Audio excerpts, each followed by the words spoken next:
Welcome back to Old Testament Stories Abridged. Today's story will start in the land of Egypt 400 years after Joseph and all the tribes of Israel settling in Egypt.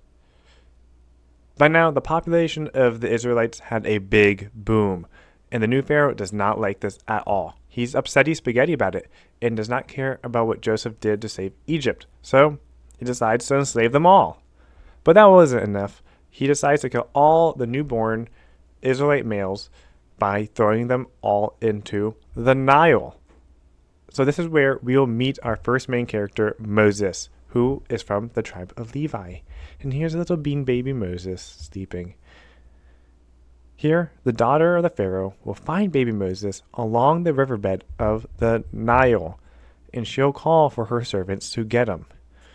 Thankfully, she gives him to a Hebrew family until he grows up, and then the Pharaoh's daughter will raise him.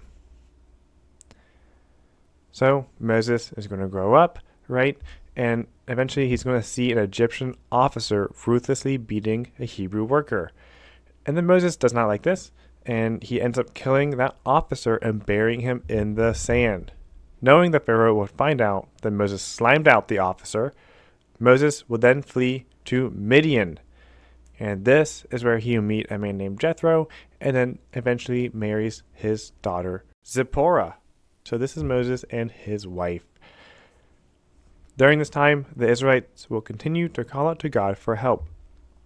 With this, God appears to Moses as a burning bush, and he reveals to Moses, "I am who I am," which is huge because he's revealing to Moses his name.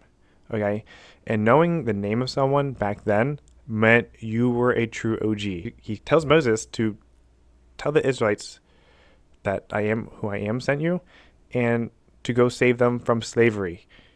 But Moses is scared to do it alone because he's not good with words. And honestly, I feel you. God gives Moses the coolest thing ever. Like if you thought your school's book fair items were cool, this one's cooler. All right, he picks up, it was a staff, and it could turn into a snake. God tells him to pick up the rod next to him and throw it down on the ground. He does this, and it turns into a snake. Then God tells him to pick it back up, and it turns back into that staff. Okay? He then tells Moses to go to the Pharaoh to let the Israelites worship for 3 days. Moses agrees, and then he asks his brother Aaron, our second main character, for help, because he's better at words. And he's like, sure. Also, Aaron is also a Levite. All right, and I'm going to denote them as Moses is the guy with the green diamond, and Aaron is the guy with the green triangle, so we all know who is who. So they go to the Pharaoh to ask if the Israelites can worship for 3 days, but he refuses because the Pharaoh says if you can worship for 3 days, you can work for 3 more days, which is crazy. So they show the Pharaoh the cool staff, and they throw it on the ground, and it turns into this ginormous snake. And the sorcerers and magicians, by their dark arts, were able to do that too. All right, so this is the showdown happening, right? And Moses and Aaron's fearsome snake ends up eating all the other snakes, which is actually pretty insane. But still, the Pharaoh would not let them go as his heart was hardened. So God will tell Aaron to lift up the staff over the Nile and over the whole river, and it turns into blood and not Hawaiian punch. The other sorcerers and magicians somehow were able to do this as a result. And the Egyptians had no water to drink. Like, imagine washing your clothes in the Nile when this happens. So Moses and Aaron go back to the Pharaoh asking if they can worship. He says yes at first, but then he's like, I changed my mind. And here you'll see that the Pharaoh in this story will be camping mad hard for real, for real. Through Moses and Aaron, God sends a plague of frogs, right? He's a little froggy here. And then he'll send a plague of gnats, which just cover the whole land, and it's pretty annoying. And then after that, he'll send a plague of flies. And all of this, like all the frogs, all the gnats, will cover the whole land of Egypt, okay? And with the plague of frogs, all the dead frogs will start to die because they complain about the frogs, right? And then that smells up the whole land, so it's stinky. And then we all know how gnats are. Like if you walk into a cloud of gnats, you're not getting rid of them, right? You can barely see it. It's annoying. It's a disaster.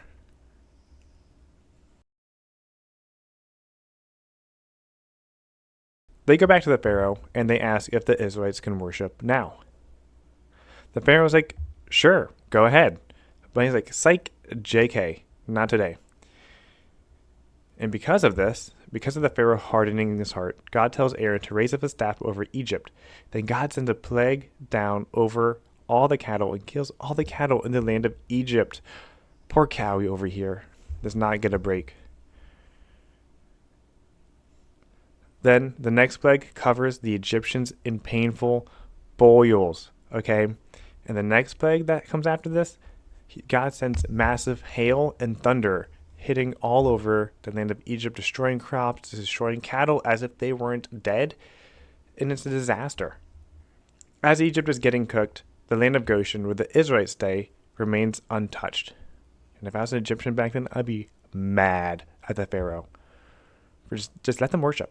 So Moses and Aaron appear to the Pharaoh again, asking the same question. And the Pharaoh's like, yes, please make it end. And he's like, JK, I got y'all. Because the Pharaoh is hardening his heart against the Lord, God will send 2 more plagues. A plague of locusts covering all over Egypt, ruining their crops, and a plague of darkness. Now, because the Pharaoh continues to harden his heart, yet again, God will speak to Moses, and he'll say this. This is what the final plague would be. I will kill all the firstborn males of the land of Egypt, all the people. This is what you must do, and what the Israelites must do as well. Kill a male unblemished lamb, mark the top of the door frames with its blood,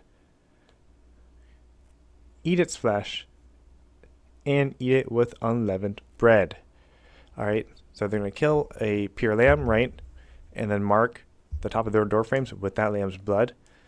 And then here they're going to cook and eat the lamb, right? And with this, an angel will come over to the land of Egypt and slay all the firstborn males. But I will pass over all the households who have done what I have asked. So with this, the final plague does come over Egypt, and with the Pharaoh's son being killed, the Pharaoh tells Moses and Aaron to get all the Israelites out of Egypt immediately. So they all run and travel to escape Egypt.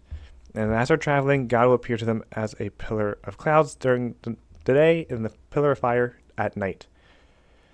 Upon reaching the Red Sea, the Egyptians are on their tails. And with this, we hear the Israelites complain about how being a slave in Egypt was better than trying to be free. But God tells Moses to raise up his staff over the Red Sea, and upon doing so, a huge gust of wind blows through the land and splitting the sea apart, revealing dry land. The Israelites, then seeing this opportunity to escape, they take it. So they're running through the Red Sea to escape to the other side. And as this is happening, the Egyptians are on their tail. They're coming through. They're close by. And this is where we'll leave off for this episode. Thank you so much for watching Old Testament Stories Abridged. I really hope you enjoyed this episode. And what happens to the Egyptians? Well, you have to find out in part 2. Thank you and have a great day. Make God proud.